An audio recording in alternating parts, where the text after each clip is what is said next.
Welcome to the Deep Dive. We've got a really interesting set of sources today curated just for you. And we're going to explore a series that I think really pushes the boundaries of contemporary romance. Let's unpack Gabriel's Inferno by Sylvain Reynard. Now, before we jump right in, you sent over a note about Audible, and it's probably worth mentioning quickly. Platforms like Audible, well, they really do amplify these kinds of stories, don't they? They bring these rich audio experiences to life, offer all sorts of stories, and often have those intro offers that make it easy to just dive in. It's a fantastic way to experience narratives that, really stick with you. But our focus today, our mission, is to go a bit deeper. Gabriel's Inferno. It's not just your average love story. It's a narrative that's really intricately woven with philosophy, history, and even a deep sense of spirituality. It looks at love's power to transform, to heal, and maybe even grant second chances. We're going to trace the whole arc, the characters, the events, the emotional growth of Gabriel Emerson and Julianne Mitchell. What's so striking about this series, I think, is exactly that blend you mentioned. It's pretty rare, isn't it, to find that level of passion mixed with redemption, art, literature, all bound up together in a genre that sometimes plays it a bit safer. And at the core, you have Gabriel Emerson, brilliant Dante professor, but deeply tormented emotionally. And then Julianne Mitchell, Julia, who's this quiet, gentle, really intelligent graduate student. Their story starts with secrets, temptation, but it evolves. It becomes this profound exploration of forgiveness, devotion, and ultimately this idea of everlasting love. For those of you listening who know the story, what was it about their first meeting, maybe those philosophical hints, that really grabbed you? That's a great place to start, actually, because the complexity is there right from the beginning. Let's look at how they first connect. Our sources really highlight this fascinating contrast and all the hidden stuff going on. So Gabriel Emerson. He's presented as, charismatic, super cultured, respected in his field. He teaches Dante, and that's definitely not just a random detail. It's key to who he is. But under all that polish, well, he's carrying some serious scars, painful memories, this consuming guilt, and some pretty destructive habits that have really haunted him for years. And then you meet Julianne Mitchell. She's quiet, reserved, almost seems timid at first, but there's a kind of quiet strength there, too, born from her own difficult past. So on the surface, it looks pretty clear-cut, right? Gabriel, confident, maybe a bit intimidating. Julia, shy, kind-hearted, cautious. But then there's this twist, this crucial layer that really elevates things. Julie actually knew Gabriel before, years ago. Yes. During a really tough time for her. It was brief, but for her, unforgettable. And this is where memory and its impact becomes just so central. The sources point out, crucially, that he doesn't recognize her initially. Right. Which sets up this incredible slow reveal. And this initial tension, him keeping his distance, struggling with boundaries, her sort of admiring him from afar, it's all shaped by those hidden pasts. It's a powerful look at how one single encounter, maybe something seemingly small from the past, can echo forward and become this, catalyst. It really makes you wonder, doesn't it? How often do our own histories, maybe encounters we've forgotten, unknowingly steer us towards certain people or paths? Gabriel's story really pushes you to think about that. It really does. And like you said, that past just to slowly bubble up. As the semester goes on, Gabriel starts seeing past Julia's quiet exterior. He notices her strength, her really deep grasp of Dante, and this compassion that connects with something inside him he thought was long gone. And then, bang, the aha moment. These fragments of memory start coming back, and he finally places her. She's the young woman from his sister's garden, the one who showed him kindness when he was at his absolute lowest, a kindness he'd almost completely buried. And that recognition, it changes everything, instantly. Julie isn't just a student anymore. She represents, innocence, forgiveness, this hope he didn't think he could ever feel again. But right alongside that comes this crushing guilt. Gabriel is just consumed by his past, his darkness. He starts questioning if he could ever be worthy of someone he sees as so pure, so gentle. But despite all the inner chaos, their connection deepens. It moves very carefully from mentor-student to friendship, and then, into this love that neither of them can really fight anymore. That moment of recognition, it really is the pivot point for Gabriel's whole internal struggle. The narrative digs deep into his guilt. It wasn't just sleeping, it erupts. And it makes him such a complex character, often, getting in his own way. He's not just fighting the rules of academia or outside pressures. He's fighting this intense internal war against his own sense of unworthiness. And this is where I think this series really goes beyond typical romance. It poses that big question, the one so many of us wrestle with. How do you move past your own mistakes, your own self-judgment, to actually accept maybe a more hopeful future is possible? Julia's presence, her steadfastness, it directly challenges those deep-seated insecurities. It kind of forces the door open for something more profound. Absolutely. And as he starts to maybe to tentatively accept that love, Yeah. you really see its redemptive power begin to work. With Julia's influence, Gabriel starts this incredible journey. It's about healing, transforming himself. Love for him becomes way more than just desire. It's an active force, pushing him to be better. And Julia changes too. She blossoms.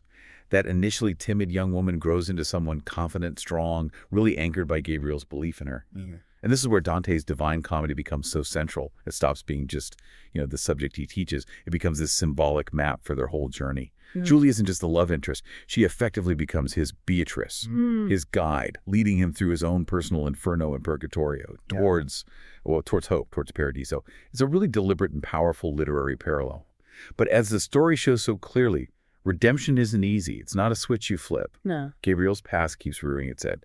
Old mistakes, rivals, those deep insecurities, they keep threatening to pull everything apart. That Beatrice symbolism is just so layered and rich. It elevates Julia, doesn't it? She's not just a character. She embodies this idea of divine love, spiritual salvation, much like the original Beatrice did for Dante.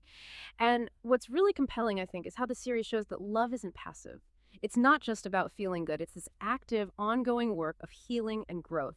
Importantly for both of them, Gabriel's redemption isn't like a sudden fix. It's this relentless, tough battle against habits, against his own mind, against external forces too. He doesn't just get love. He has to learn to fight for it, to feel like he can earn it through real effort, through facing his past head on. And that effort, that fight, it gets tested even more as their story moves into the next phase, doesn't it? Once they're together, the world kind of pushes back. Yeah. They run into professional risks. There's jealousy from others, the weight of what people think. All these new pressures start bearing down on their relationship. And Gabriel's internal battle, yet that's unfortunately not over yet. He's still plagued by this deep-seated belief that he just doesn't deserve Julia's love. But Julia, her faith in him is just unwavering. She keeps showing him again and again that love isn't about being perfect. It's about patience, loyalty, and having the courage to just stand by someone. Even when they're lost in their own darkness, they face misunderstandings. Those old shadows from Gabriel's past keep creeping in. But each challenge, instead of breaking them, actually seems to make their bonds stronger. They learn that real intimacy, it requires being vulnerable. Sharing the pain is just as vital as sharing the joy. By this stage, their love isn't some fragile little flame anymore. It's become this steady, strong fire, capable of weathering pretty much any storm. That phase really gives us a crucial insight, I think, into how deep connections build resilience. It shows how sometimes, paradoxically, those outside pressures can actually cement a relationship, provided that foundation of commitment is strong. And vulnerability, that really comes through as the cornerstone of true intimacy. Gabriel's constant fight with his own self-worth makes all of the external stuff even harder, feeding those insecurities. But Julia's belief in him, her consistent message that love embraces flaws, that's what finally allows him to start accepting himself. It really underscores how healing in a partnership is, well, it's a two-way street. It really is. And their story comes together so beautifully, moving beyond that initial intense passion into actually building a life. We see them reach this kind of emotional and spiritual peak with marriage, a really potent symbol of the bond they've forged. Their story broadens out then, doesn't it? It becomes about creating a future together, embracing the responsibilities, the joys that come with that deep, lasting commitment. And this is where those big themes, forgiveness, healing, faith, they really come full circle. Gabriel, who started out defined by guilt and self-destruction, he fully transforms.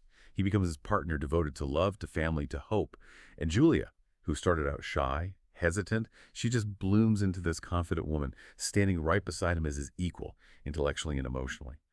Their union, while it's never shown as, perfectly easy, it represents that ultimate win of love over pain, light over darkness. It's a real testament to what two people committed to growth can achieve. And looking back across the whole series, what's fascinating is how Reynard doesn't just present these themes like items on a list. They're deeply woven together, creating this almost recursive effect. Take redemption. Yeah. It's not just Gabriel going from bad to good. It's the very act of him striving to be worthy of Julia that becomes his redemption. It's ongoing. Right. The process itself. Exactly. Then the power of literature. Dante isn't just window dressing. The Divine Comedy acts almost like a structural blueprint for Gabriel's psyche, mapping his journey down and back up. It makes the literary connection feel incredibly vital and organic. Yeah. And healing through love. Julia isn't passive in this. She's an active agent. Her compassion, her unwavering belief, that's the very medium through which Gabriel heals.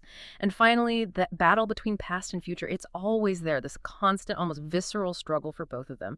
It shows that choosing a hopeful future means actively consciously deciding again and again to let go of the weight of the past. It's how all these elements play off each other that really gives the series its depth. So thinking about all this, what does it really mean for you, listening right now, beyond just reading a novel?